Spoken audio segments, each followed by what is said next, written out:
What's going on, Wired fam? How's everybody doing this evening?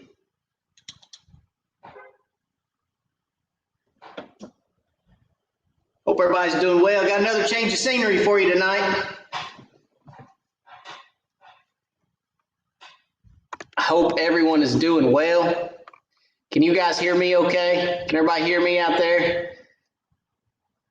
Every time I change scenery, I worry if you guys can hear me or not. Where's everybody at?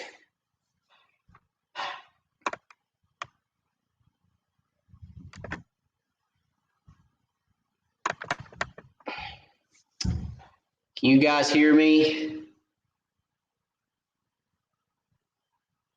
Hopefully you can. Audio is good. All right. Well, I hope everybody's doing well this evening. Like I said, we got another change of scenery for you tonight. We are in the new shop, guys. Got the boat in the new shop, got everything moved over to the new house. We are rocking and rolling. As you can see over here, I got a pile of junk that I got to sort out because we just brought it all over and piled it back there. So I still got to do a lot of sorting for the shop, but we are in the new shop, so I'm excited about it. Got the boat in here. Got both my boats home, and it's going to be fun. We're going to get to do a lot of exciting stuff now that we're in the shop. We got the boat here. We got all the equipment here. We got everything rocking and rolling. We're going to have some fun lives. There's no doubt about that. So don't forget, guys, when y'all get on, tell me hello. Let me know where you're from. I always like to know where you guys are from so I know how far we're reaching. And I always like to say hello back, okay? So give me the opportunity to say hello. Hit that thumbs up if you like what we're talking about. And if you don't care, let me know where you're from. Sorry, I'm thirsty. We've been moving, trying to get unpacked. Oh, it's been a nightmare, but good things to come, good things to come. So it has been very busy. I actually see an end to the busyness, which is good. We're going to get back out on the water more and start doing some more teaching and some more, really good stuff, really good video for you guys. I do have something new tonight that I want to show you guys. It's a new product that I received this past week, and well, not really a new product, but a new design of a product that I received. So I want to go through that with you guys, show that to you all, and then just kind of discuss everything that's going on in the crappie world, right? And what's going on with crappie fishing. So always, guys, if you have questions, you have comments, please leave them down there so I can answer them. I always love to answer questions. That's what this is for. It's not for me to get on here and blab and talk and take up an hour of y'all's life. It's for you guys to get on here, ask questions that I can answer. There is no dumb question. There is no wrong question. The only dumb, wrong question is the one that you leave here and don't ask me. So take advantage of that comment section, guys. Ask those questions. Fall bite, winter bite, anything, spring bite, summer bite. Doesn't have to be true to the season we're in. If you have a question about anything crappie fishing, if you have a question about trolling motors, if you have a question about units, if you have a question about anything, we're going to talk about one thing about units tonight because I myself am having an issue right now, and I've narrowed it down. So we're going to go through how I narrowed that down, first of all. So I'm going to show you guys a little bit of that. Because you guys may have the same problem. I don't know. But if you do, I'm going to show you how I'm narrowing it down, okay? How I troubleshoot an issue in my boat. So I'm glad the boat's here tonight because I have an issue. We're going to troubleshoot, all right? It's not really a problem. It's just an issue. So we'll get into that a little bit as well tonight. I'll show you guys how my brain works and how I go through that thing. It's got to do with these units. These are my Lowrance Gen 1 units. I got a 10 up here. I got an 8 down here. I love them to death, but they're not really working right now. Well, they're working right. They're not. Well, we'll get into it later. All right, so let me get the hellos out of the way, okay? Stay tuned with us. We're going to give some stuff away tonight as well, okay? So stay tuned with us, and we'll give away some stuff at the end of the show. Let's see here. Who got on tonight?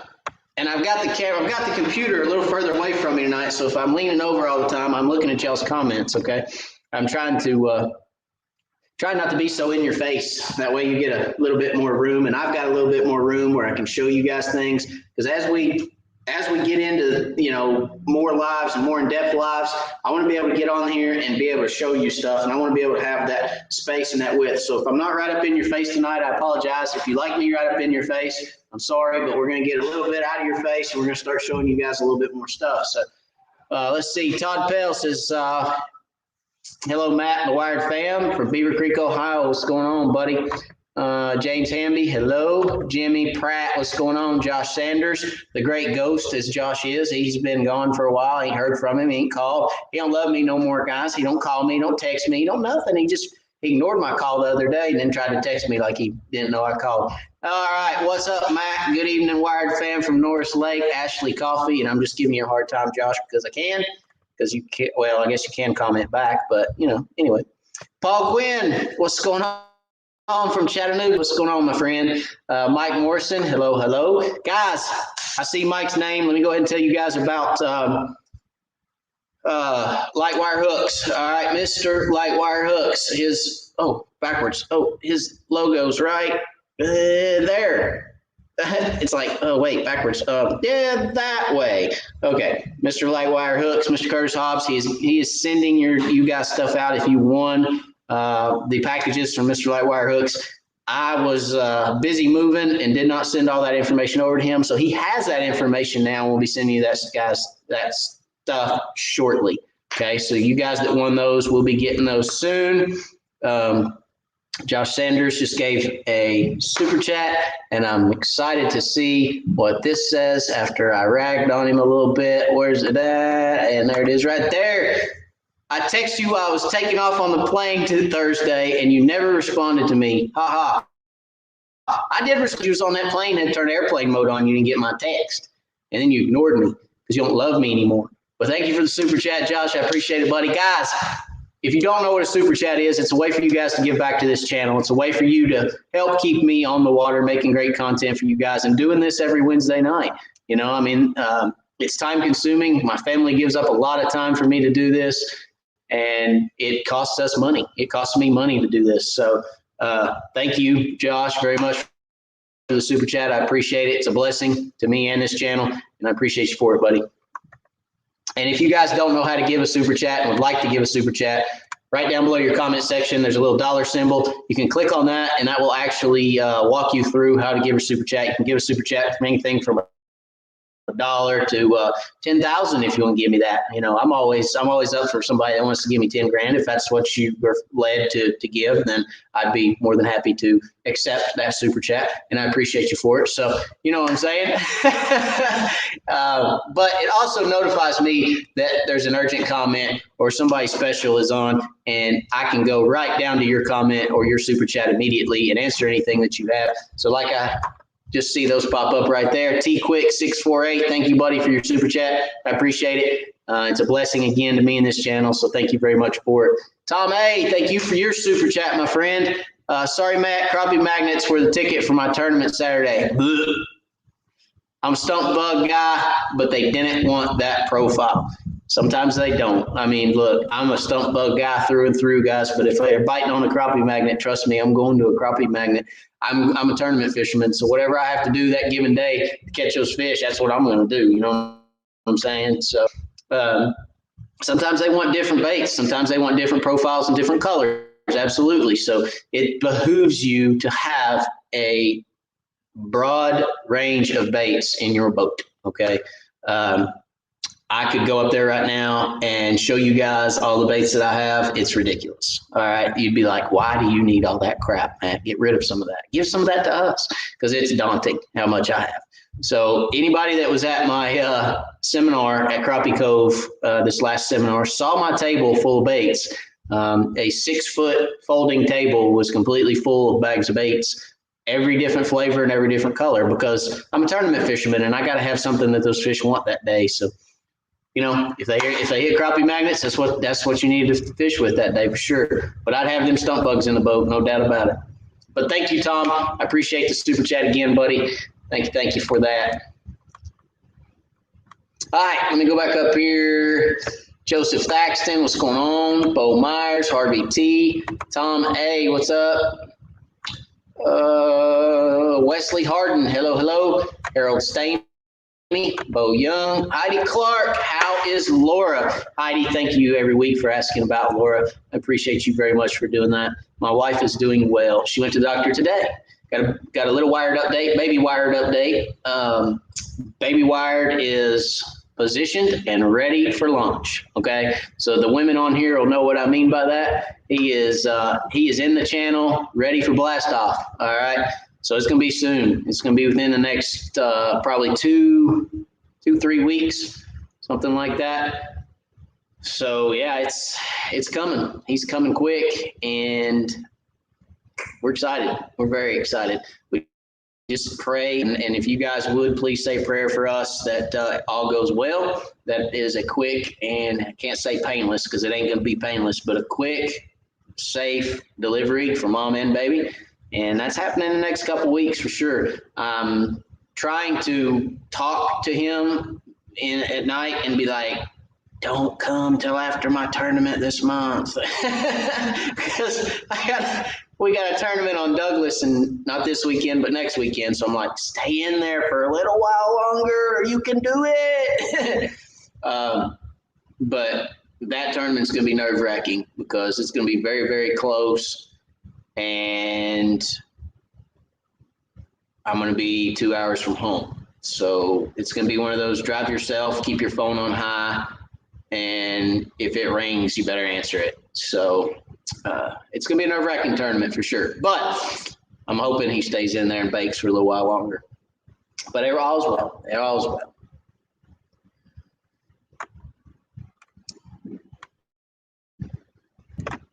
Harvey T says, I see a boat, so must be in the new office. Yep, I hear you just fine.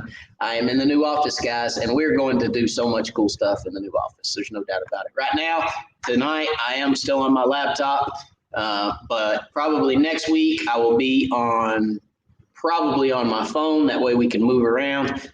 I just don't have anything to move around and show you guys right now because it is a mess. All right, so I am on the computer tonight, but starting probably next week, we'll be on the phone so we can be more mobile. And we're going to look at some different stuff, do some different stuff. It's going to be a lot of fun.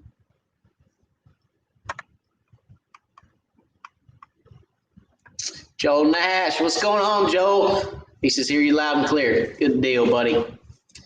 Jody Gazaway, hello, hello. Curtis Hobbs. Hey, Matt, all 3 packages mailed today. There you go, guys. So that is not Curtis on the delay on that one. That is me. Like I said, we started moving, as you guys know, last week. I had all my stuff in my office taken down, and it was just, we were in the kitchen. But, yeah, it was a mess trying to get through that move. But we got through it good, and Curtis got everybody's name now, and he got those mailed out, looks like today. So thank you, Mr. Curtis. We appreciate it.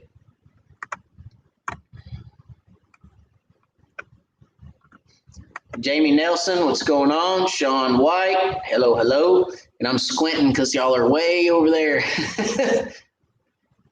Getting old, guys. David Smith from Crossbow, what's going on? Adam Romans, hello, hello from Northeast Alabama. Love your content in the Crappie Cove. Thank you, buddy. I appreciate you. Sean has a question. All right, question. What is your take on rear seat rods?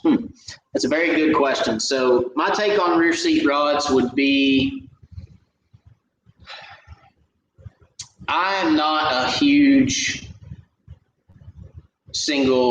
long rod single pole fisherman. I am a single pole fisherman, but I am a short rod fisherman. I'm a 6.5 footer. Because it's the most versatile rod. I mean, I can shoot docks, I can cast brush, I can pitch to fish. I can do anything I want to do with that 6 or 6.5 footer. I can't shoot docks with a 13 or 14 foot rod. Okay, I can't. Well, you can cast with those rods and pitch with those rods, but you're really limited. It's so heavy. They're so big. Trust me, that little 6 footer.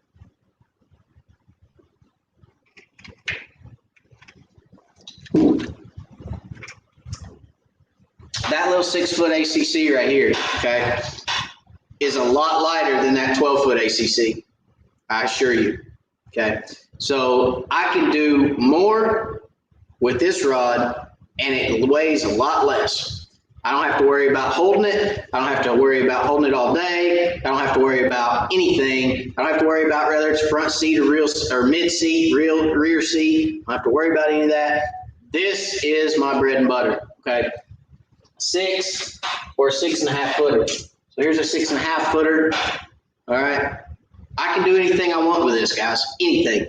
I can fish any way I want to fish. And most of the time, when you're fishing in East Tennessee, you're not in 5-6 feet of water like that. Some of the lakes out there, you know, Reelfoot, Washington, Granada, you know, Millwood, some of those lakes out there, you know, you're fishing shallow constantly. Maybe it makes sense to have that long rod, but again, on those lakes, you could cast to those fish. You could pitch to them or cast to them, so you can stay 20 or 25 feet away from them and still cast to them. To where with that 13-footer, you're very limited. You're 13 foot out and in. That's my take on a rear seat. Do I think they're good rods? And does it take the weight off of your hand and put it behind you? Yes. So if I was going to fish that way, I'd probably use a rear seat. But it's just not what I prefer to do or fish with, because I can take one rod and do everything on the lake on a given day. Like I said, if I find them on a dock, I can pick up the same rod and shoot that dock. If I go over there and find them on a brush pile, I can pick that same rod up, fish that brush pile. If I go over here and find them in open water and I've got to cast to them at 25 feet, I pick up the same rod and I can cast to those fish. I can do the same thing, or I can do everything with one rod, and that's why I like the shorter rods better. Very good question. Matt Wiley, hello. Danny Rock from LaGrange, Georgia. What's going on? Lake West Point. How they biting down there, Danny? T Quick says, come on down to Gunnersville and do a little fishing. I plan to fish Gunnersville, and I also plan to fish Weiss a little bit on video. Weiss, however you want to say it. But, you know, I hate to say it this way, but Richard Jean kind of has those lakes. I mean, he's pretty much got all those lakes covered, doesn't he? I mean, he's pretty much helped all you guys catch fish. But yes, I plan to get down there. There's some big fish on Gunnersville. And, you know, one thing I don't see Richard Jean do very often is a whole lot of offshore fishing. I see him do a lot of laydowns, and I see him do a lot of docks, and I could be wrong because I don't watch his stuff that often. I just don't have time anymore, but I don't see him do a lot of offshore stuff, a lot of offshore structures, stumps, creek channels, river bends. You know, I think he does a little bit of that offshore stuff for bass, but I don't typically see him do a whole lot of offshore stuff for crappie. So anyway, I may do some of that down there when I can get down there and get on the lake and go find some of that stuff. But they're great fisheries. They're gre're fisheries. They're full of fish. And Gunnersville has some big crappie in it, guys. Gunnersville has got some toads. So I plan to get down there at some point.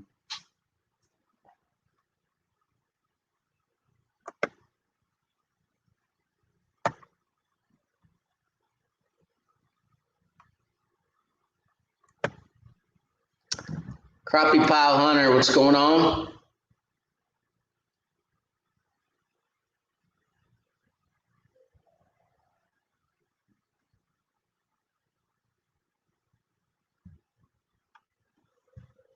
What was that? I just heard one of my kids is making an awful sound up there. Did you guys hear that? Matt says, I think you beat on the crappie baits. I make my own baits. I got 25 different molds. That's cool. I wish I had time to make my own baits. I got to buy mine. I just don't have time to make my own baits, but that's pretty cool. Jeff from West Virginia, what's going on? Larry, he says, hey, in the boat, must be in the new place. I am in the new place. We are in the new shop for sure. And the boat takes up about a quarter of it, if that. Probably not even that. It's nice. I enjoy it. I like it already. I'm thinking about sleeping in it. Just lay out on the deck, sleeping bag. Dave D from Lake Hartwell, what's going on? Dave, you guys are getting ready to have a big Crappie USA tournament down there, right? You know, let me leave that up for a second. And if well, I don't know if I should talk about this, but I'm going to talk about it anyway. All right, so I completely understand reaching out, wanting to know about fishing. No doubt about that. But I literally had somebody message me that basically just laid it out and said, I'm fishing in the Classic at Lake Hartwell in the Crappie USA. I don't know anything about the lake. Are you fishing? Or no, they said, I'm fishing Crappie USA at Lake Hartwell. They said, hey, Matt, I'm fishing Crappie USA at Lake Hartwell. Are you fishing? I said, no, I'm not fishing. They said, oh, okay, well, I watched some of your videos and I follow you and, you know, we're going to go down and fish it. I said, oh, that's cool. I said, well, I hope you do well. And they said, well, since you're not fishing, do you care to give me some waypoints, give me some areas to fish or some places to fish? I said, nah, I can't do that. I'm sorry. And they said, well, we've never been there, and I was just trying to get some information. I said, well, I get that. I said, but, you know, you just have to watch my videos and do the best you can do because I can't give you, it's literally against Crappie USA rules for me to give you waypoints. It's really against their rules, period, for me to give you any information. I mean, you're not even supposed to talk to other anglers about the lake and about where to catch fish and about this and that. You're supposed to, I mean, you're definitely not supposed to reach out to a guide, which I am, and ask information on a lake after watching my videos and knowing I've been there to fish. Because you're not supposed to have a guide help you at all. But anyway, if you guys ever get into tournament crappie fishing, please read your rules, okay? That way you don't do something that gets you in trouble. But I just didn't answer. I just ignored it. I was like, nope, I'm done. I'm not answering any more questions. But you got to be careful, guys. You got to be careful, especially if you're a tournament crappie fisherman, because that could turn out real bad for him. I mean, if I contacted somebody and said, hey, I need to send you this and send it over, it'd be in trouble. I mean, it'd be no go. So anyway, like I said, I didn't say anything. I just ignored it. But please read your rules if you're going to get involved in tournament crappie fishing, because you don't want to get in trouble. And I don't know why I mentioned that. I just saw Lake Hartwell. And no, it wasn't Dave D. Anybody. I'm just saying. I saw Lake Hartwell. It reminded me of it. Sorry, Dave. Didn't mean to go on a rant. Daryl Crider, what's going on? Chuck Price, when do the lakes turn over around here? So around here, your lakes are going to turn over a little different. Each lake's going to turn over a little different because first and foremost, you've got, well, the longevity of the turnover is going to be a little different because it's going to take Douglas and Cherokee longer to turn over than it's going to take Chickamauga because Chickamauga is not as deep as those lakes are. There's a little bit more water that is flowing through Douglas and Cherokee right now because they're spilling. So you've got current, it's a little different with each lake, but for the most part, 1st of October, you're going to start seeing a turnover, okay?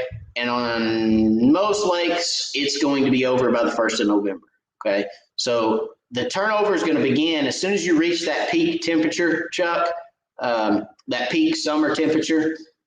As soon as it starts dropping from there, you're going to have layers of water that are falling. Okay, so you're going to have layers of water that fall down in the water column as the surface temperatures cool. So the surface temperature cools, it falls down, and the next layer moves up. And then that layer cools, and it falls down, and the next layer moves up until the lake turns over, and then you get a consistent temperature throughout the lake, right, as it cools off. So, like I said, 1st of October generally through the 1st of November.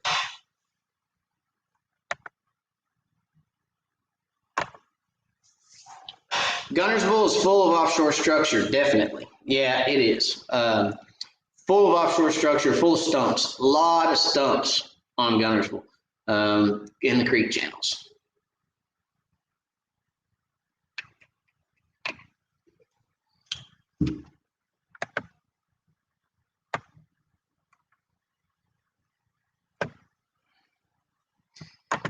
Kim Burnett says, "What's up, Wired for Crappie? What's going on?"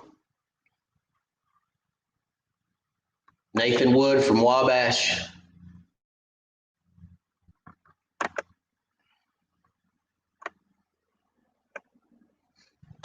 All right, Wesley, crappie bite different than catfish, and crappie don't really bend the rod over like catfish will in a rod holder. They have a more lighter bite, so if you see my rod twitch, set the hook. Am I right? Yes, that is correct.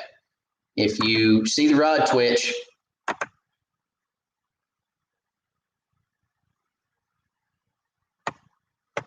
sorry guys. All right, if you see the rod twitch, set the hook. Crappie bite a lot different than catfish. They're not going to bend the rod over. If you're trolling and a big crappie hits, you will get that bend, okay? That rod will bend over if you're trolling. But if you're not trolling, generally speaking, you're just going to see a twitch.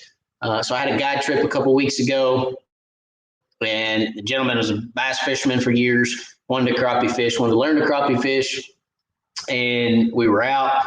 And about halfway through our trip, he said, he said, man, he said, they've caught so many fish that I didn't even know were on there. He said, I felt a little tick, and then I was reeling and I just felt weight. He said, I'm really having a hard time remembering or figuring out what the bite feels like. And it really doesn't feel like much. It's just a tick. It's just a little thump. And I said, that's exactly right. It's just a tick. So when you feel that tick, set the hook, because that's a crappie that sucked that bait in, is when you're feeling that tick. Okay. So when you feel that that twitch that you're describing, set the hook. Kenneth Pippins, what's going on? Wesley said, I think I've gotten too used to a catfish bite and waiting too long to set the hook. Yeah, crappie won't hold on to a jig. Okay. They will to a minnow, but you'll end up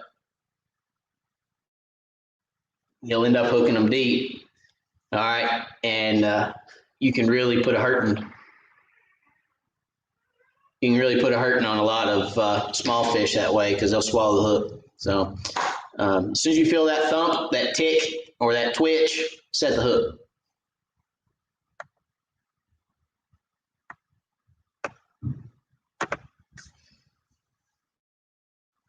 Matt, thanks for your input on the rear seat rods. I have an 8, 10, and 11-foot ACC rod, but not any rear seats.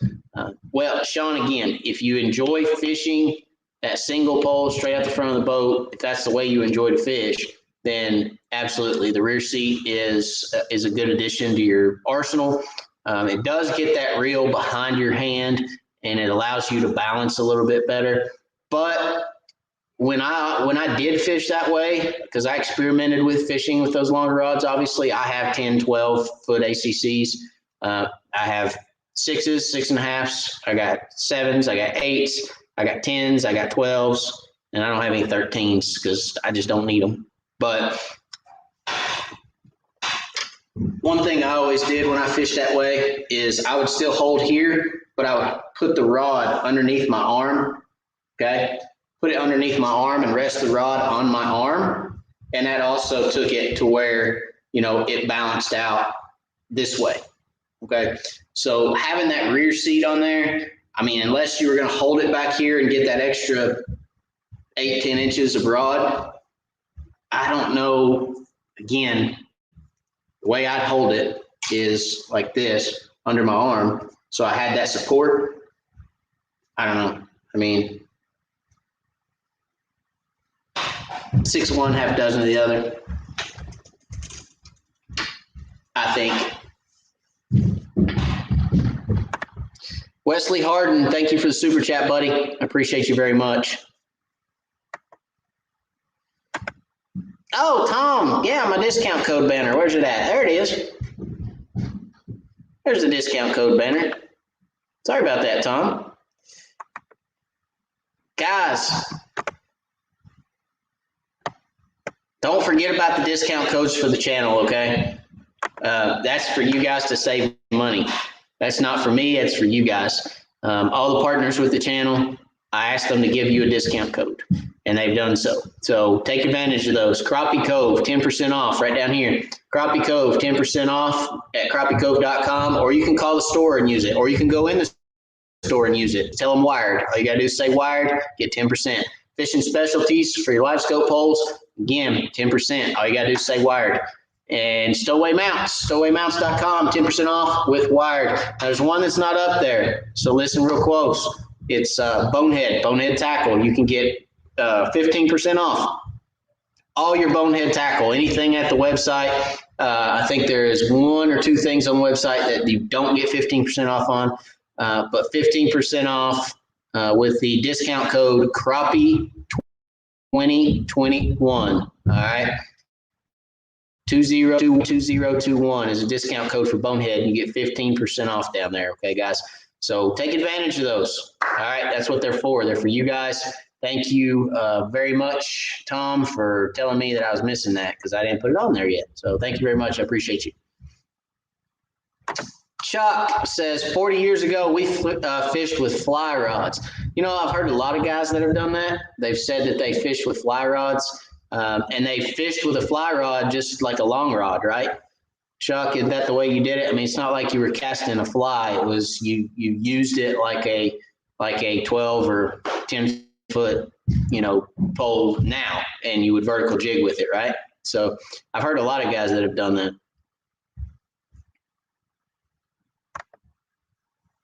Yep. He said, yes.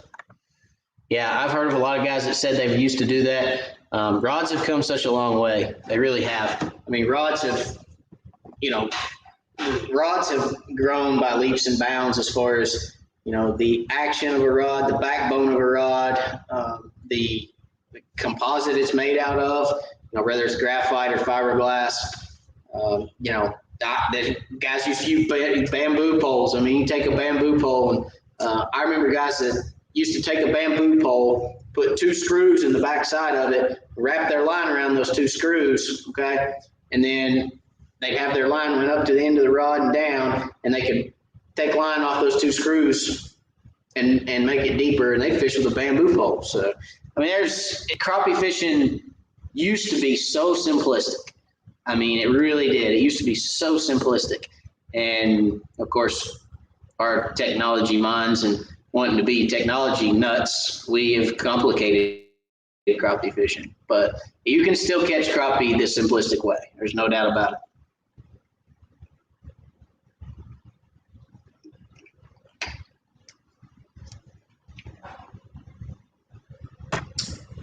Matt says 9-weight fly rod. Yep. Hang on a second. I gotta grab something, guys.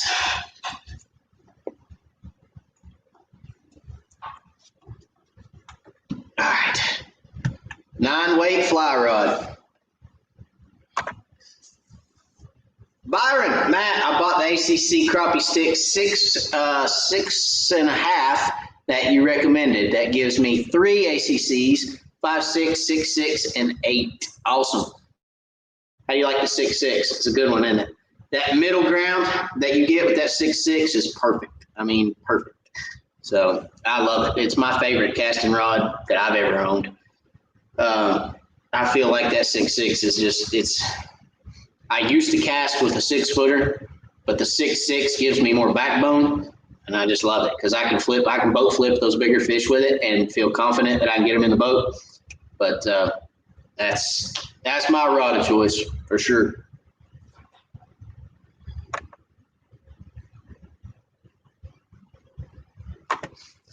Josh, did you ever get any of those green shad HD stump bugs and try them? I can't answer that, Josh.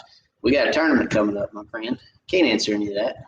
No, I did not. I did not get any of those yet. But I probably will at some point. I just don't have any yet. All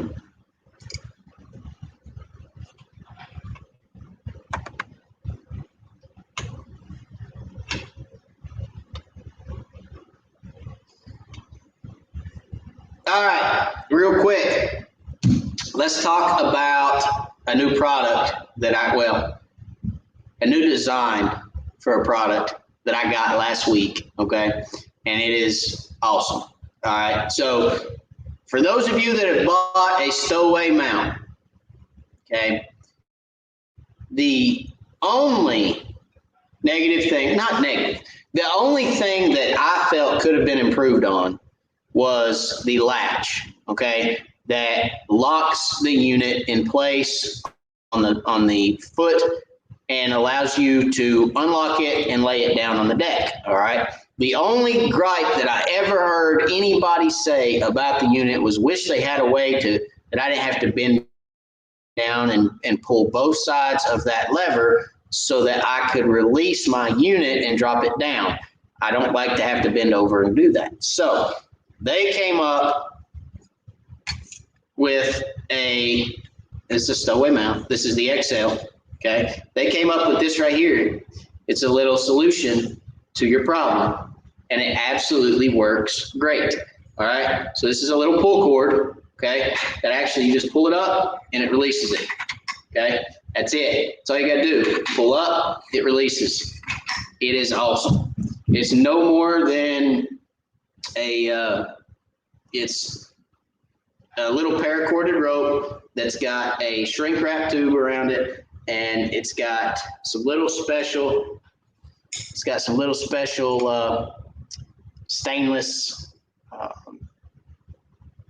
adapters. It's got an adapter on this side, a little stainless adapter on this side that go on your rods and secure down with a pin. And it's just that simple. All you got to do is reach over here, pull that up, and it comes right down. All right. Then you don't want this laying around, right? You don't want it laid on the deck because then you got to bend over and get it. So it's big enough, the loop is big enough that it goes right here on it goes right over your knob to tighten your screen down. Okay. So you take that off, you pull it, it goes right down, pick it up, put it right back on your knob, and you're ready to rock and roll. Now, do you have to take it off there? No, you can reach right down here, pull it, down you go, up you come. You don't even have to take it off there. All you gotta do is pull it up, okay? Just pull it up, and down it goes. It's that simple. So that is something they added. That is literally the only thing that they needed. Now they have it. The rest of the industry's in trouble now. I'm telling you. Check them out. Stowaway XL. This is a new model that they sent. Not a new model, but the new configuration they sent to me to replace mine up front. But they did something a little special, and I'm excited about it. I got it, and I was floored. I absolutely love it. There's no doubt about it. I love this one more than my other one, and I'll tell you why. Because look at this. That's what's up. Okay, that's what's up right there. They laser engraved the Wired for Crappie logo on the base. Thank you very much, Stowaway. That is awesome. Absolutely awesome. I love it. I'm actually thinking about not putting it in the boat. I'm actually thinking about putting it where everybody can see it, because you can't really see it up there on the front deck. So anyway, I know it's there, and that's all that matters. It's, something cool for me to look at and play with. But anyway, thank you very much to Stowaway. They got that logo spot on. That's pretty cool. That's pretty cool. I was pretty tickled about that when I seen it. It was pretty cool. So anyway, but yes, they got the pull cord, guys.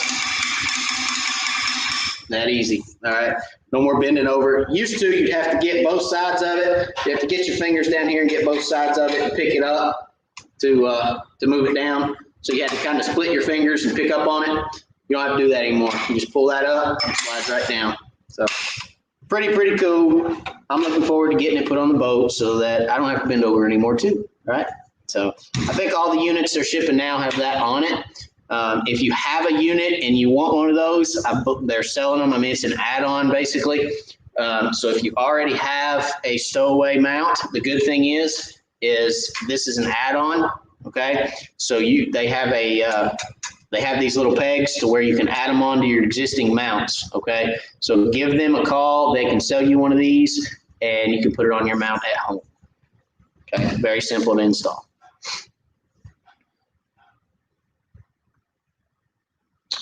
Josh says, I feel like that moon dust looking color on the bottom with the green on top would be good. Haven't bought any yet, though. Yeah, I haven't either. I think it'd be a good color too. Yeah, or split it. Put moon dust on the bottom and the green on the top so that it's kind of split. Yeah, I don't know. I guess that's kind of what it is, isn't it? T-Quick, electronics sure have caused me to fish a lot more structures in a day than before. No bite in 5 to 10 minutes, I'm moving to the next. I used to spend 30 to 45 minutes dissecting a brush pile. I'm not going to say it causes me to fish more. It's caused me to find more. It's caused me to have more at my disposal because I've went out and been able to locate more stuff. But, you know, I was talking to a guy about this week where he was talking about live scope changing the way people fish. It hasn't changed anything for us. As for when I say us, me and my tournament partner, we fished the same way before live scope. We fished open water brush piles. We would just count down. We would just count our jig down in those brush piles instead of watching it fall on live scope. We fish the exact same way then as we do now. The only reason the only thing that live scope has done for us is make us more efficient and faster. So I'll agree with you that, you know, we're not at a brush pile as long anymore, but we hardly ever spent 30, 45 minutes at a brush pile.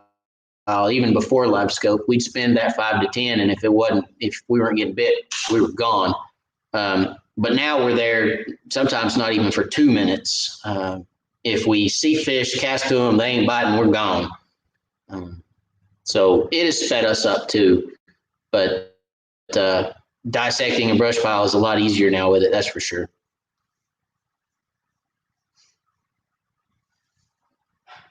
Mike says, Matt, I've never installed the pump for my power drive trolling motor. Will it make a significant difference when I use spot lock? Yeah, it will.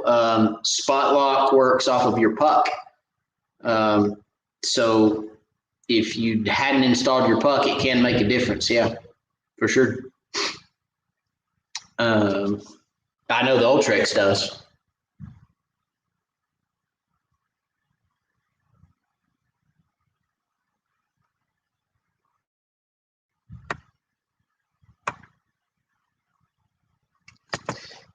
Dennis McCants, he says, hello, Matt. First time ever doing this, but what color stump bug when we fish against each other at Douglas? Just kidding, bro. Great show, buddy. Thank you very much. What color stump bug when we fish together at Douglas? I don't care to tell you what color. Last year, it wasn't a stump bug. Last year, it was a crappie magnet. I'll tell you that. Oh, well, I take that back. It was a stump bug. It was a crappie magnet early, and then a stump bug late. So I don't care to tell you. Let's see.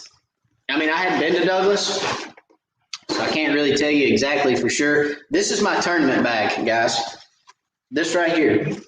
This is a Cabela's, I don't even know, grab bag, jog bag, something. I don't even remember what it's called now. But anyway, it's just a little Cabela's bag. This is my tournament bag. Okay? This is what goes with me to the tournament, especially if I'm not in my boat. If I'm not in my boat, this is going. If I'm in my boat, it stays in the boat. So this has got everything tournament-wise in it. I'll go through it real quick.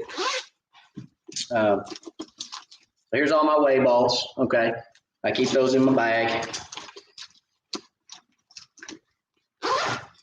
for weighing fish. And on this side, I've got my scale. Okay, my scale to weigh fish. Got some bonehead jigs right here. I got the brush gliders, okay? The brush gliders on this side. Now, keep in mind, this is my tournament bag, okay? This is what I keep for a tournament, all right? There's my 1/8 ounce. Got my 1/8 ounce box.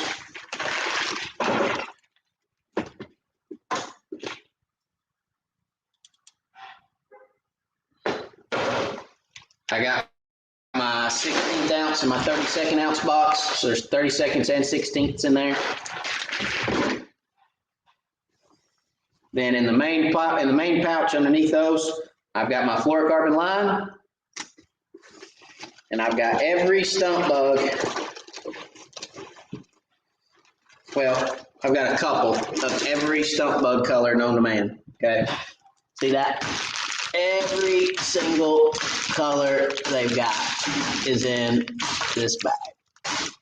Now I gotta pick them all up, but I want you guys to see the colors. So anyway, what's that? Pumpkin chartreuse, grasshopper, guys, moon dust. Now, that's it. Stump bugs. And got a few brush gliders. Use those a little when I'm shooting docks. But then in the front pouch, I've got a couple different colors of Jiffy Jig. Okay? A couple different colors that are stuck together of Jiffy Jig. A couple of my favorite color Jiffy Jigs.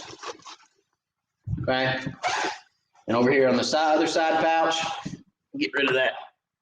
On the other side pouch over here, I guess I should have done that earlier, huh? I've got some more fluorocarbon. I've got some hair, I got a few hair jigs.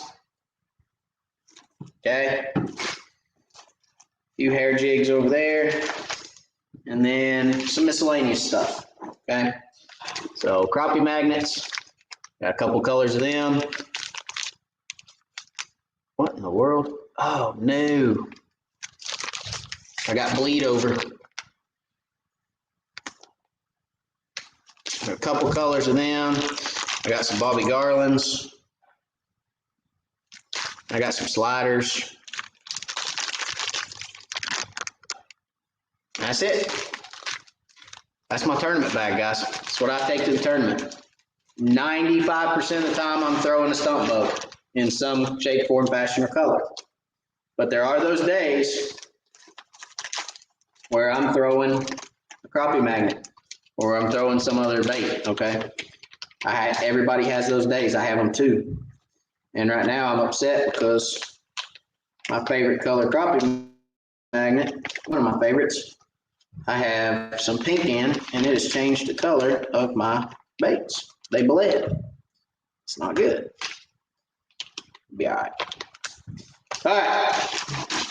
Fix all that later. But that's it. That's my tournament bag.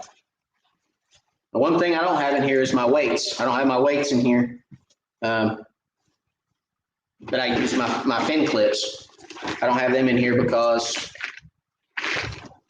they were wet, and I try to dry them out before I put them back in here. So, but that's my tournament bag. That's what I take to each tournament. And then I take generally, if I'm not in my boat, I take 3, maybe 4 rods with me. I'll take maybe 2 6-footers and 2 6.5-footers if we're in my partner's boat. So, but that's it. That's what I generally fish with. So you guys have seen it. You guys know. I do have a few other baits, but the most baits I have in there, the bait I use the most is the stump bug, through and through. Okay.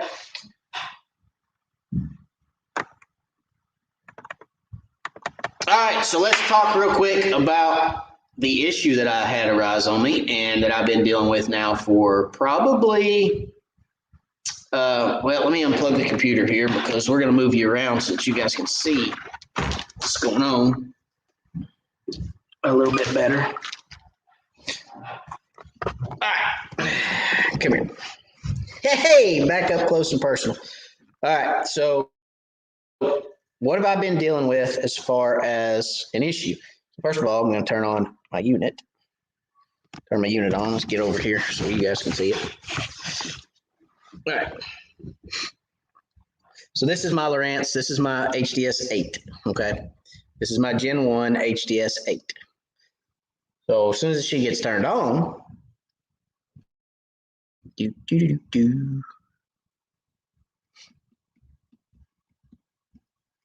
it's a Gen 1. It takes a minute. Give it a rest. All right. Still booting. Look at there. Probably should have had that turned on already. That's going to beep really loud here in a minute because it's going to tell me that it can't pick up a GPS signal. That's because I'm in the shop and it can't get through. There, the shop roof. There we go. All right. So the issue that I've been having, let's see if I can get over here where you guys can see it. Focus. Focus. Let me turn the power down. The brightness down. Maybe you guys can see it. Yeah, there we go. All right. Can you guys see right there? It's registering 12 volts right now. 11, 9, 12. So I've got 12 volts on that unit currently. 11, 8, 11, 9, 12. 11, 8, 11, 9, 12. Now, what I generally see, okay, what I've been generally seeing there is 11, 1 or 11. And when I checked back here at the battery where this pulls off of, right now it shows 12, 2, which is pretty good. 12, 5, 12, 6. Let me turn the power back up.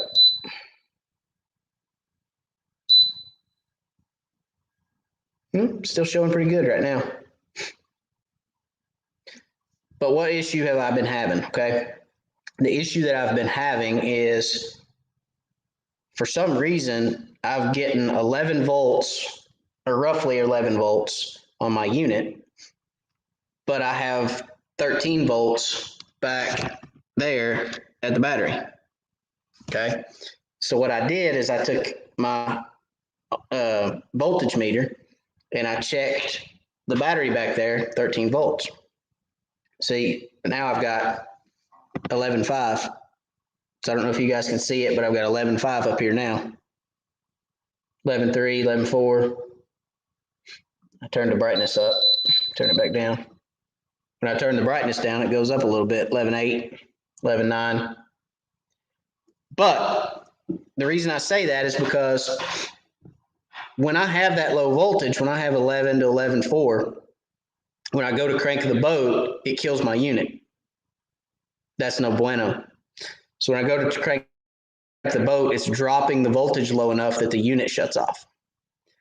And I'm having to reboot my units every time that I go to start the boat. So why is that, right? Well, first of all, I wanted to make sure it wasn't my unit. So that's why I turn the unit on, I see what the unit's running, and then I go back and check the battery. So when I go check the battery, it tells me 12.8, almost 13 volts. They told you to start beeping at you. No GPS. I got almost 13 volts at the battery, so I'm losing voltage from the battery to this unit. Why? Well, I'm running it through a Perco switch, which you guys saw me install on a video. I installed a Perco switch, and I'm wondering if I'm not losing voltage through that Perco switch. So what I'm going to do now I'm down to 11.2. So now what I'm going to do is I'm going to pull the leads for my units off the Perco switch, put them directly back on the battery, and see if I can get 13 volts. If I get 13 volts, then I know it's in the switch. Now, Ranger comes with, and let me show you. See if I can get back here where you guys can see it. Ranger comes with a master kill switch right there, okay? So if I flip this, guys, it's going to turn the boat off. All right? So that turns the boat off. I have a switch here, so I don't necessarily need to run my units through a Perco switch. Okay? Flip that switch back, got my units back. All right? So I can kill power to the boat, to the panel, right here on the master, which I always turn the master off anyway. So what I'm going to do is I'm going to put them back.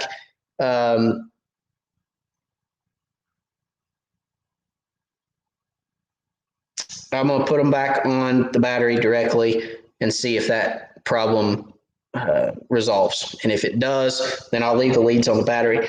I did not ever have this problem until I put the Perco switch on and ran everything through the Perco switch. So the point of the Perco switch is to kill everything to the motor. Okay. I can kill everything to the boat up here on the master switch. Let's see what you guys are saying here.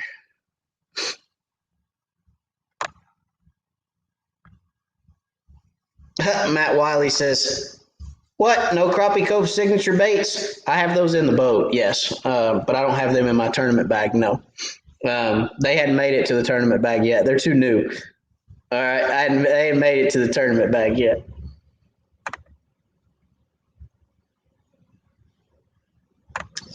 Kenneth, what is that called from Stowaway and how much?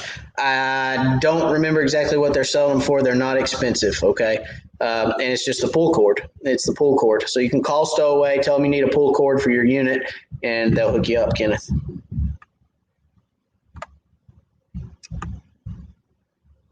Larry Merrick, unit turning off, starter pull drops the volts too much. That's why I put all my units on a pair of amped outdoors. So yes, that is essentially what is happening, okay? But for some reason, it shouldn't be doing that because for some reason, like I said, guys, okay, I have 12.8 at the battery, which is a full battery, all right? I have 12.8 at the battery, and I only have 11.4, 11.5 at the unit. So I'm losing an amp and a half or a volt and a half from the battery to my unit. Now, that should not happen. And when you start your boat, it should not happen. All right. There's another comment right here. C219 says, first sign that battery is going dead. I would agree with you if that wasn't a brand new battery.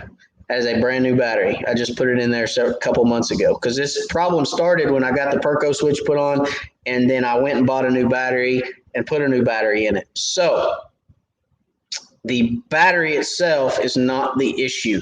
I'll tell you how else I know that, okay? Because when I start the boat, I don't lose enough. I do lose voltage. You're going to lose voltage on your battery when you start your boat because it's drawn out.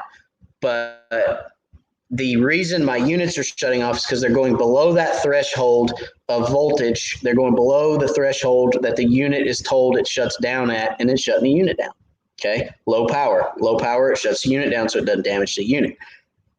I am not losing enough at the battery because I've started the battery with the voltmeter on it, and I know what it's dropping to. It should not cut off. It's only dropping to 11.5 at the battery. Okay, so it's dropping from 12.8 to 11.5. Yet my unit itself is dropping from 11.4 down to 10. That's what's cutting it off. All right. So there's something, because I'm losing that voltage up here, that's why it's cutting it off. Okay. Does that make sense? So that's kind of how I troubleshoot issues like this. Like I said, I wanted to kind of walk through that with you guys and let you know that is a sign of a battery going dead though as well. If you have a weak cell in a battery and you crank it, you go to crank your battery, it'll drop your voltage down because it's drawing it all out to the motor as much as it can. But I know that that's not what's happening because I've cranked the motor with the voltmeter on it and I know it's still showing enough volts to keep the units running. The problem is between the battery and the units itself. Okay.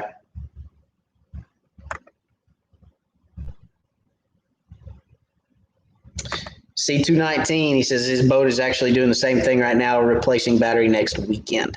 So there's many different things. Again, there's many different things, guys, that'll cause that same issue. Okay.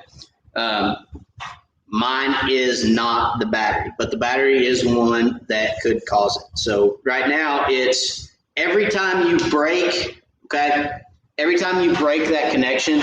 Now this is for the live scopers out there. Listen to me, please.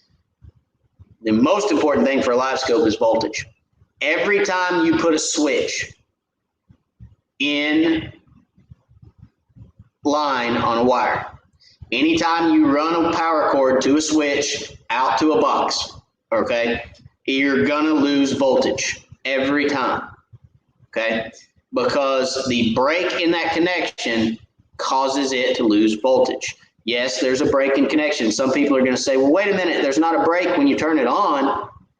It's still running it's coming into point A, jumping over to point B, and going out. It doesn't matter, okay? Anytime you put a switch in an electrical connection, you're going to lose voltage. So right now I have two switches. I have the Perco switch back here in the back, and I have the master switch on the front, and I'm running through a fuse panel, okay? I'm also running through a fuse panel that goes to that master switch. Every time you break a connection, you're gonna lose voltage, all right? So part of the issue is, one, the switches, two, the fuse panel, and just losing voltage through those things, okay? One thing on my partner's boat, he never could figure out on his live scope why his amped battery showed 13.8 volts, and he was only getting 12 and a half at his unit on a brand new battery. And he's like, I can't figure it out. Well, he had a box that had switches on the top of it that he put his battery in, so he never had to unplug it or anything like that. He just took a plug and plugged his live scope into the box, and it would run his live scope. Well, through all the switches on top of the box and through the plug that he was plugging in, he was losing voltage, okay? Because when we took the Amped Outdoors battery out and ran it straight with wire, just straight out of his unit, he was getting 13.8, just like his battery was showing. So electricity can be fickle, all right? And you got to make sure that you have everything run right. You've got to make sure that you're getting the proper voltage to your units. Now, again, I hear you, C219. I absolutely hear you. You're right, because that was the first thing I thought. I went and bought a new battery. I said, oh, my battery's going bad. Went and bought a new battery. And as soon as I got that new battery, the problem persisted. It kept going. And it's like, well, wait a minute. Okay, it ain't the battery. What is it? So this is my troubleshooting. This is my process. This is what I've come down to. Okay. So I'm going to rerun everything. I'm going to unhook the wires from the Perco switch. I'm going to put it back on the battery straight, and I'm just going to use the master switch to kill all the power to my boat, which is the way Ranger designed it. When I had it that way to begin with, I never had any problems. So, again, nothing really wrong with the boat, nothing really wrong with the units. It's just a matter of electricity. Kenny Sparks. Evening, Matt. Just need a little confirmation. I'm looking to buy Amped Outdoors lithium. I'm running a Garmin 1222 black box Helix 8 SI plus a Helix 8 DI, I think is what that is supposed to say. What size Amped Outdoor battery or Amped Outdoors needed? Are you going to run it all off the same battery? Because Garmin actually recommends you don't do that. All right. They recommend that you run the live scope and the black box off a dedicated battery. Okay. I run a 30 amp hour, which is right here. This says Energized Outdoors. That's because I've had it that long. They used to be Energized Outdoors. This is a 30 amp hour battery. Okay. So Amped Outdoors used to be Energized Outdoors. I say that every time I show this battery because it says Energized Outdoors, but this is the battery from Amped Outdoors, the exact same one you're going to get. They just rebranded, but it's a 30 amp hour. This is what I run my live scope. I have a 1222 black box. I run my live scope off this. I can run it for 2 days without a problem. Maybe even 3 days. 3 days is pushing it. 3 8-hour days is pushing it, but I can run it 2 3/4, no problem. Okay. So 30 amp hour for the live scope. And then if you were going to run a Helix 8 side imaging and a down imaging unit, I would get another 30 amp hour to do that. I would try to keep them on their, I would try to keep them separate from the live scope on their own power source.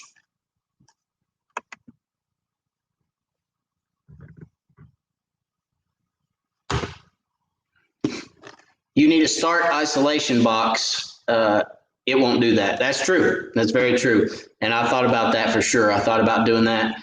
I'm going to try moving the power cables for the boat back to the battery, directly to the battery and out of that Perco switch, because I think what's happening is that Perco switch is actually sucking the voltage down, and it's creating another gap where that electricity has to jump or flow through, and that's where I'm losing most of it at startup.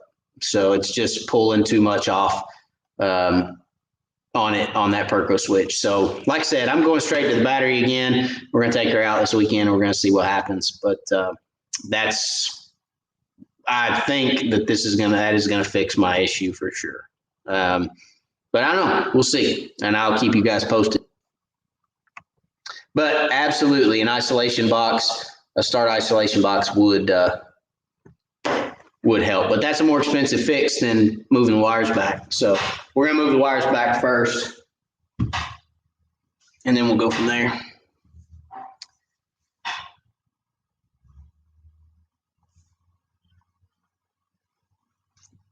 Mike says, had the same issue when I ran the wire through a switch. I've since wired it directly to the battery and no issues. So that's what I'm thinking for sure. Yep. So that's what I'm going to try. We'll see. Sounds like a short in your switch. It could be. Yeah, it could be. Could be shorting out in the Perco switch. Could be a ground.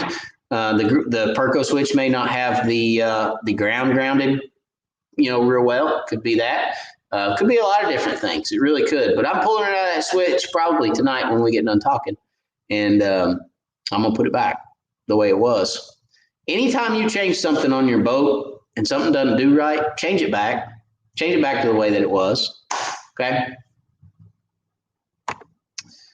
I believe the wires were not large enough to carry the volts. That could be it too.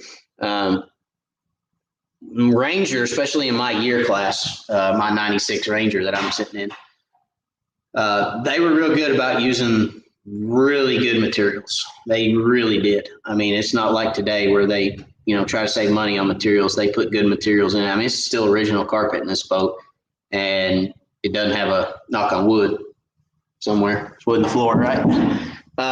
It doesn't have a rip or a tear in it, none. So, they did a good job back then with good materials and wiring too. So.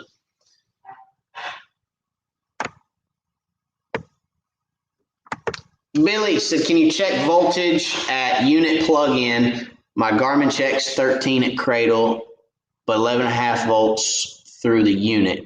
Garmin had no answer.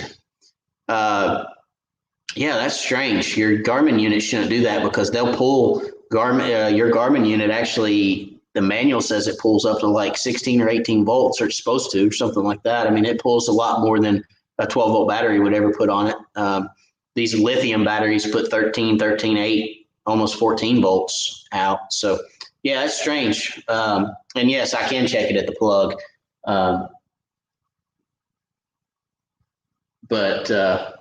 Yeah, that's strange. It should pull, but there again, they may have a regulator in them that doesn't allow it to pull, but it says it will.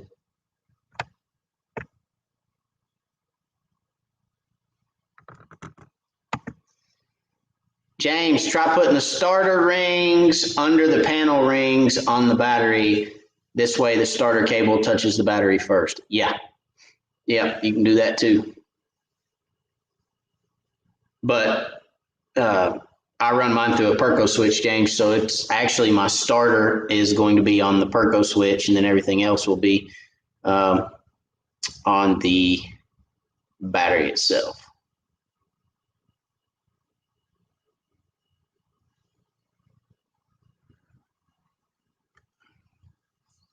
Lowrance requires a minimum of 10 gauge wire to its depth finders. Yep, check on that one. You guys are liking this electronic stuff, this electricity stuff. We got some electricians in the house. You need to check volts to the input from the battery side and the output of the switch to see if the switch is bad. Yep.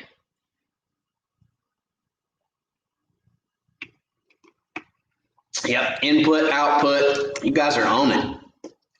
Hey, you guys can troubleshoot. Next time I have an electric issue, I'm calling you guys. You guys come over and do it. I'll be like, hey, Joseph, and James, and Matt, and Billy. You're up. Come on. That's all I'm going to say. You're up.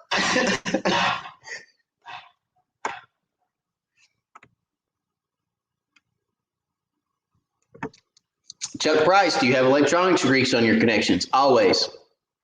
Yep, always.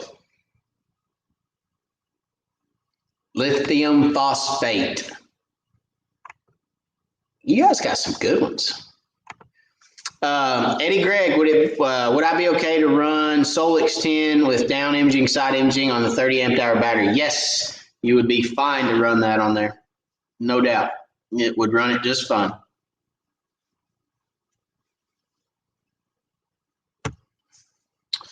Jimmy Pratt, I called support to Garmin today and was talking fishing, and the tech was telling me that they're plugging from the port on the Garmin unit to a 48-inch TV for the guys who ice fish in tents and huts. Yeah, I've seen that. They've got a way to do that. I mean, here's what's going to happen. Eventually, we're going to end up with generators on our boats. And we're going to end up with, 32-inch TVs or 48-inch TVs off the front of the boat. And we're just going to be sitting there watching TV all day. They can do it. I saw somebody that had a 24-inch, that actually had a 24-inch on their boat. Where was it? I think it was in a Crappie Masters tournament. They had like a 24-inch screen on the front, and no joke. And it was huge. They were sitting behind it, and they looked small. I mean, it was as far as a screen on a boat, it was huge. It's coming. Who knows? Sky's the limit. All right, here's Larry, electrical engineer here. SMH often with these issues. SMH, I don't know, is that slang? SMH often with these issues. If I should know that, I don't. I'm sorry. I'll admit it. I don't know what SMH stands for, but is that some lingo, Larry? Is that some of the new texting lingo? Hey, I don't claim to be an electrical engineer. No way, Jose. Oh, shaking my head. There we go. Josh Sanders gave me a little bit of a tip. Thanks, Josh. Shake my head. Shake my head. I'm not up to date on the texting lingo. Y'all gonna have to spell it out for me because I'm a dum-dum. I can tell you how to catch a crappie, but I can't tell you what SMH stands for, okay? All right, shaking my head often. Yeah, me too. But it's fun for me. I enjoy it. I enjoy trying to troubleshoot all this stuff and figure out what's different, right? What's different? The different thing. It never happened to me this way before. I never had any of these issues at all. None. Zero, zilch, nada. Never had a problem until I put the Perco switch in. That's when it started. So all that's coming back out. All right. Now the Perco switch is staying in for my motor, but all the power for the panel is going back directly on the battery. Josh said, I'm a little younger than you. Yeah, that's true. That's true. I hate to admit it, but that's true. Thanks, Josh. Kenneth, did you know what that stood for? Did you know what SMH? Okay, let's be honest. Let's be honest, guys. Who in here right now, 67 people watching, who in here knew what SMH stood for and who didn't? Tell on yourselves. Be honest. Who knew what it stood for and who did not? All right. Go. Tell me the truth.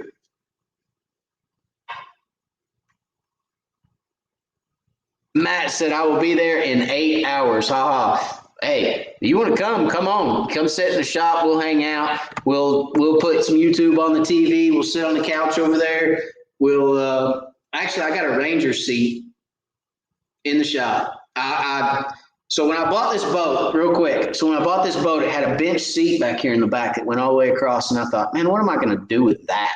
And it's got a cooler underneath it, which I thought was pretty cool. But I don't need a bench seat in the back. I troll out of the back. So it was in the floor, and I took it out. And I actually tried to sell it. And I had a couple of people that really wanted it, but they lived far away. And then it was an arm and a leg to ship it. So, because it's huge. It's a big old love seat is what they call it. They call it a love seat. It sits like 3 people. So Why does my truck alarm keep going off?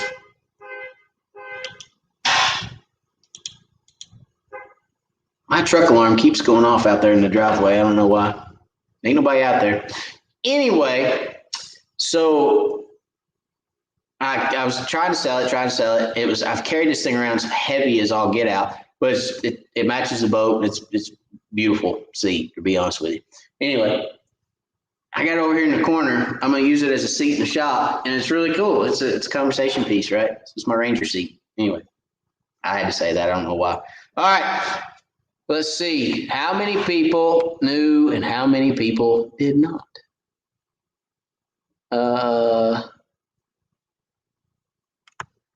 Kill Larry said, "Come on, I'm way older than all of you." I did, and I'm 61. So JM knew. Billy said, "Nope." Heidi, I did not. James did not. Tom did not. Joseph did. I literally just learned what SMH was a week ago.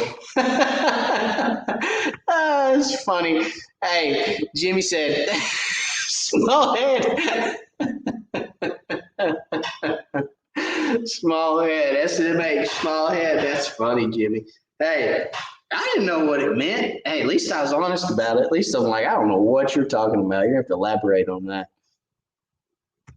Another electrical issue. That's funny. All right. Well, we've been on here about an hour and 17 minutes.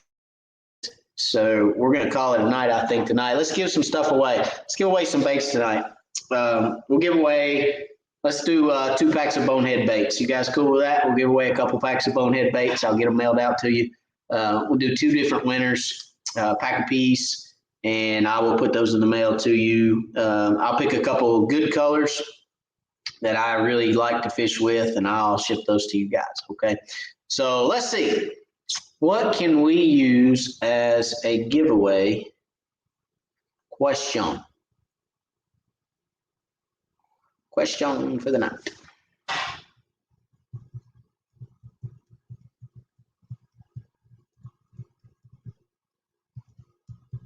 I don't know. I don't have a question. Anyway, we're going to do a number. Since I don't have a question, I'm going to do a number. Do I have a pen? No. All right. Number between 1 and 70, go.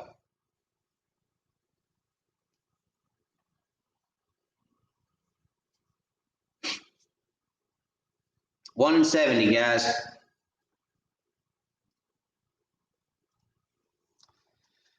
I better get ready for the onslaught of comments that's coming.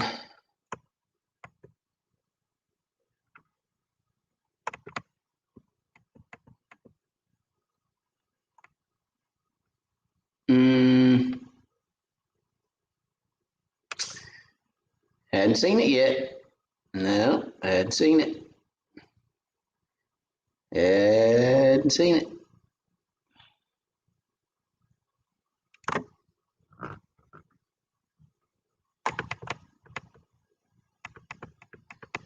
Somebody's had to have guessed it by now.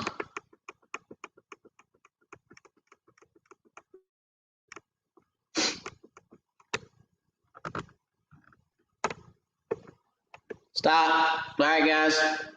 I got one. Stop. Please stop so I don't lose it.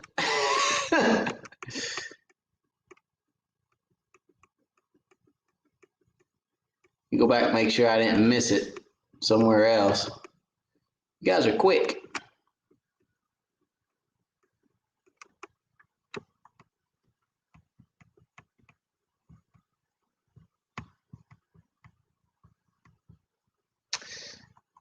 All right. Let me go down here. Where'd it go? Bunch of comments. Where'd it go? Where'd it go? Right there. JM Rose, 32. Number 32. Okay. 32. Congratulations, JM Rose. Info at Wired for Crappie. Shoot me your info, and I will get that out to you again. info@wiredforcrappie.com. That's where you send an email. Send me an email and let me know your address and everything. I'll get that sent out to you, okay? Congratulations, J.M. Rose. And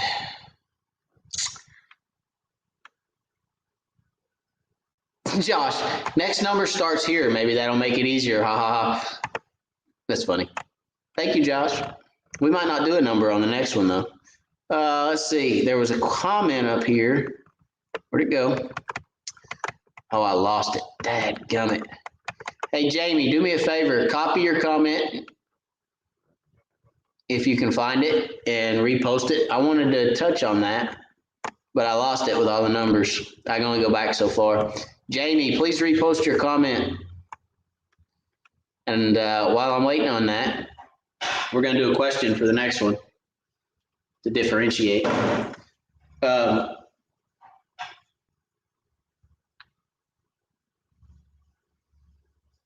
Yeah, we're going to do a question. I got one. But I want to see if Jamie will put his question back up there, if he can go back and get it. Maybe he can.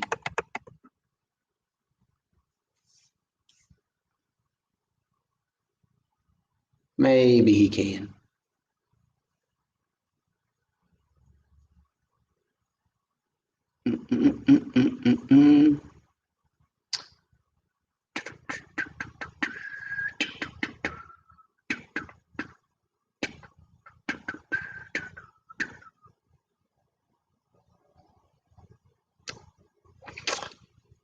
Oh, how many of you guys went down to the Wally Marshall tournament? Did you guys go down there to the Red River? Man, I heard some stories about that place down there. I heard there was like 25 or 27 boats that had severe damage, like serious damage to the boat. Supposedly it's really bad down there, stumps and fence rows and all kinds, like a flooded basin. It's just like a big flooded basin down there. And there was boats that were hitting all kinds of stuff. They were knocking lower units off. I heard one guy got ejected from the boat. Now, this is all hearsay. I don't know if it's, I don't know if it's the truth or not, but I heard it was bad. It was real bad down there. So anyway.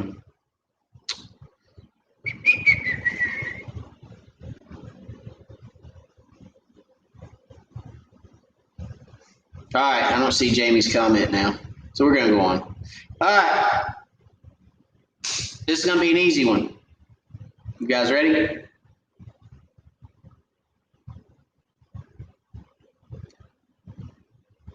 I got a little flashy thingy on my screen. What's that?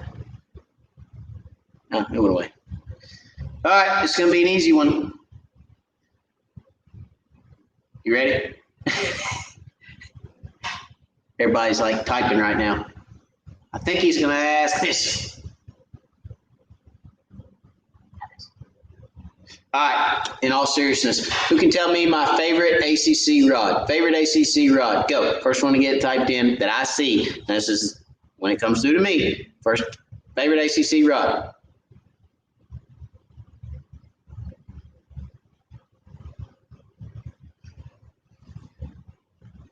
Okay, stop.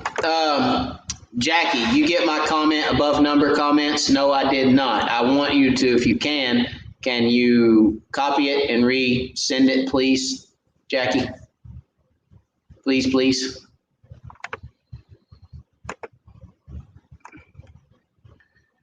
All right, Joseph Thaxton, first one I see, 6.5 ACC. Send me that email, info@wiredforcrappie. I'll get you a pack of bonehead baits out, buddy. I appreciate it very much. Jackie, yes, that is the comment that I was looking for. If you would, please repost that. I want to talk about that. If you would, please, sir. And congratulations to the winners tonight. Thank y'all for being on here. I'm going to wait and see if Jackie can get that comment reposted. I think he will if he can get to it. There's a lot of numbers for him to go back through, but hopefully he can copy and paste that for us Jackie and I had a good time on the lake this past week. Him and I got to go out and share the boat together, and it was a blast. That's for sure. So we went on a side imaging and down imaging training trip. I offer, and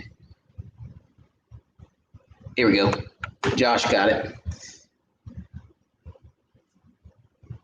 The email is info@wiredforcrappie.com. So info@wiredforcrappie.com is the email to send that to.